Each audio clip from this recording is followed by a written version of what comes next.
Are we live? We're live. Okay, we're live.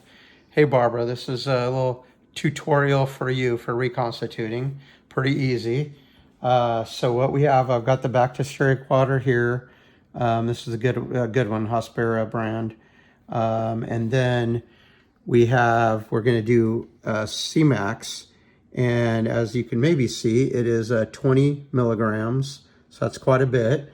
All right, and then what we'll do is we'll get to our peptide calculator here. I'm gonna open that up, and I'm basically gonna, we like to use the 0.3 milliliter syringes, but you could use the full 100 unit ones, whatever. So I'll go units, 30 units, because we're gonna draw these up into a small syringe, milligrams, peptide amount. We have 20 milligrams of the peptide.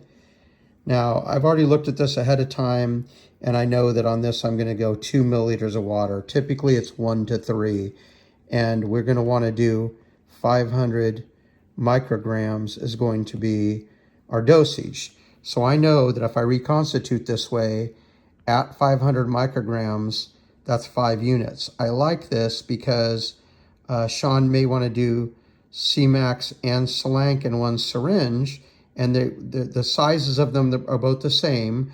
So basically she'd drop 5 of each, and 10 units would give her 500 micrograms per, and she could titrate up to 1 milligram. And if she did all of that, it would only be 20 units. So still a pretty reasonable shot. All right, so we got that all figured out. So I already have the reconstitution syringe. I've already got the needle on it. You can also order them with the needles, you know that. And it goes up to 3 milliliter. So first thing I'm going to do is I'm going to open up, make sure both files are open up, the toppers. Take a little topper off of this guy. Boom.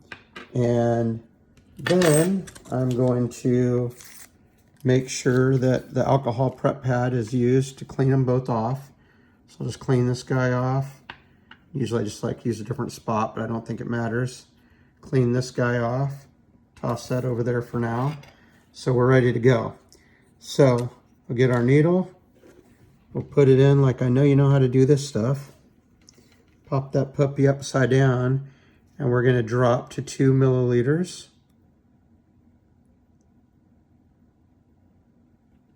I like to go a little bit slow just to make sure I'm not pulling a ton of air in there. To the backwater, or add air to the backwater? No. So I go a little past, and then I'm going to push up just to 2 milliliters exactly. I'm going to hold on to my plunger so it doesn't suck up in there, because sometimes it will. And boom. That's good. We have 2 milliliters in there. So this is absolutely the most important and easiest mistake to make. What you have to do is you have to grip onto the plunger, because often these peptides are pressurized, and if you stick the needle in and you're not holding the plunger, it'll shoot all the water in there. It'll just suck it all in really fast and hit the peptides hard, and it can actually mess up their chain. So what I do is I stick it straight down in the middle, and then I'm holding, I can feel it super tight pulling on me. And then basically you want to kind of angle it to the edge and just slowly start letting go of the syringe. And it started to pull out first, and then it stopped. Oh, I actually have a problem. I went into the stopper. There we go. I went into too much to the rubber stopper. So as you can see, I'm not doing anything, and it's just drawing in there. But I have it angled so it's just flowing down the side of the peptide vial very gently. That's really the most important part of this. And then once you have that, pull that puppy out. We will recap our needle in a safe manner, hopefully. Boom. Okay, so when we look at this, well, this automatically, wow, this stuff, some of them, with the AOD, you're going to have to swish it around a lot. This one, basically, all the powder just instantly absorbed into this. But what you usually want to do is just rotate it around. You could put it in your hand like this. This is one of my favorite things, is just rotating it upside down and right side up for a while. because what will happen is on the very bottom, the powder will get stuck. So you just have to keep rotating it slowly. Don't shake it violently, because that's another thing that can mess up the peptide chains. And once you can see that it's clear and you see no powder like it is here, like I said, this peptide quickly absorbed, but a lot of them don't.